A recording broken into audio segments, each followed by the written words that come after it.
C'est ici, à Paris, en plein cœur du quartier latin, l'un des coins les plus huppés de Paris, où se déroule l'événement.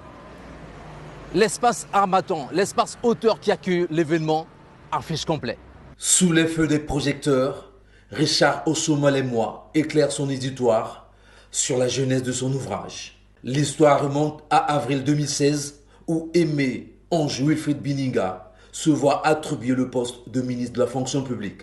Le député des Vaud arrive alors à ce poste ministériel au moment où le fichier de la fonction publique est tout sauf maîtrisable. Une recherche dans des nouvelles solutions à trouver pour donner un coup de main à l'action du gouvernement à travers la fonction publique congolaise. D'où l'impérieuse nécessité de juguler la crise en y apportant des solutions idoines. Recensement des fonctionnaires pour savoir combien y a-t-il de fonctionnaires.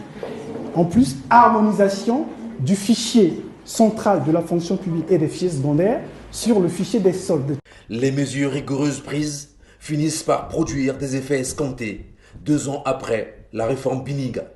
Grâce à cette action, à cette réforme de la fonction publique, l'État a pu virer, comme on dit, 1400 agents fictifs.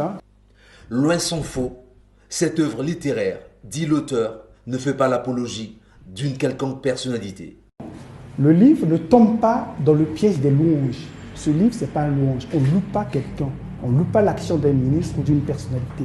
On traduit les bonnes actions faites dans le pays au sortir de 10 années de guerre civile. Ce n'est pas rien. Parce que reconstruire un pays, c'est mener différentes actions. Et nous, intellectuels, écrivains, on n'est pas là que pour critiquer. On est là aussi pour accompagner les bonnes actions entreprises. Plutôt, Richard Osoma-Lemoy fait de son essai le rouleau compresseur du redressement du pays au plan administratif.